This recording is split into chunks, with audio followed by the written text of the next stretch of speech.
psychological mind games narcissist uses and how to recognize, protect from them, and respond.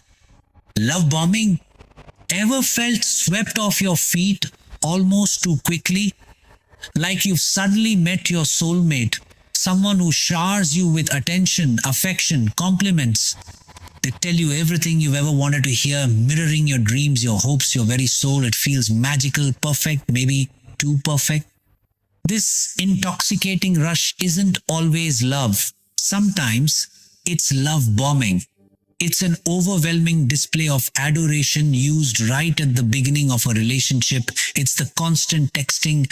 It's the extravagant gifts. It's the declarations of undying love after just weeks or even days. It feels incredibly flattering, incredibly validating, incredibly real. But why does it work so powerfully? Because it hijacks our deepest human needs. We need connection, we need validation, we need to feel special. Love bombing delivers all of this in an intense, addictive dose. It bypasses our critical thinking, making us feel so good, so seen, so cherished that we overlook any subtle red flags. It creates an immediate, powerful bond based on an illusion. Imagine a single parent meeting someone new after years alone. This new person is amazing. They lavish attention not just on the parent but on the kids too. They talk about a future together almost immediately, saying things like, "I've never felt this way before," or "You're exactly who I've been searching for my whole life."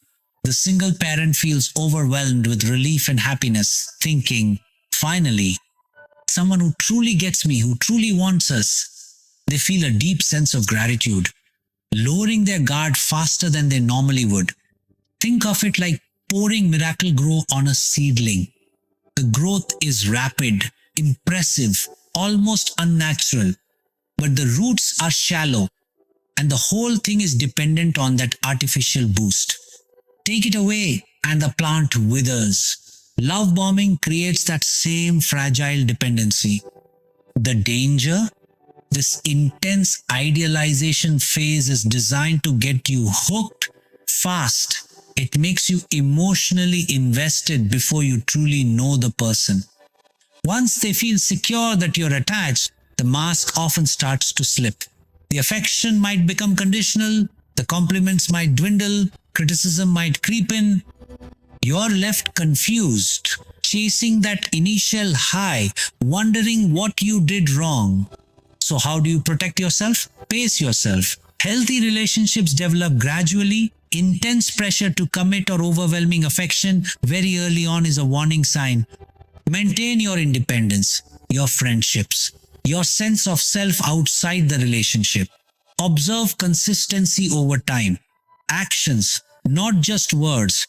Reveal true character. Trust your gut. If something feels too good to be true, it often is. Your intuition is a powerful guide. So trust consistency over intensity. If early relationship affection feels overwhelming or too good to be true, pause and pace yourself. Genuine connection doesn't need to rush.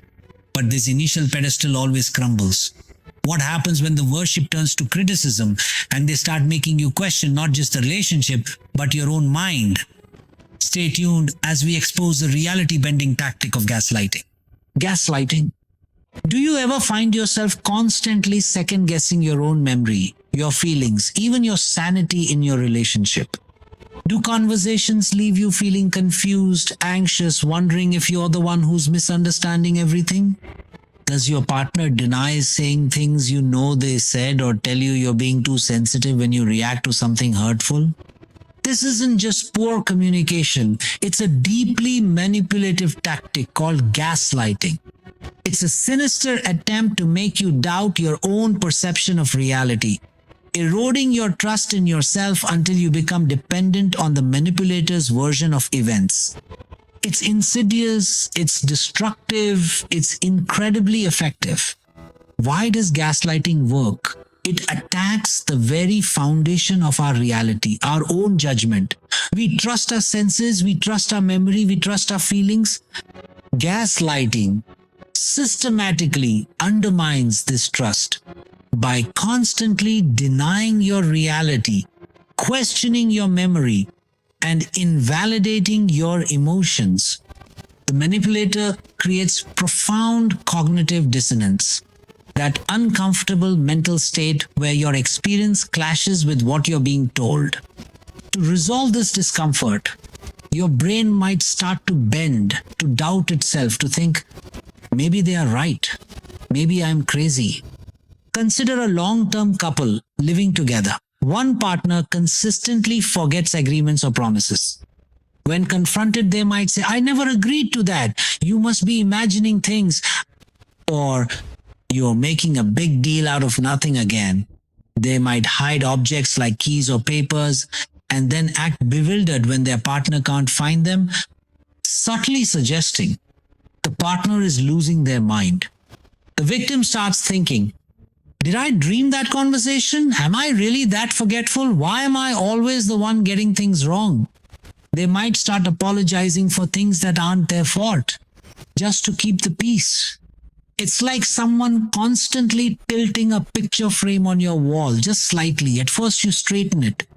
But if they keep doing it, day after day, while insisting the frame is straight and you're the one seeing things crooked, eventually you might start questioning your own eyes.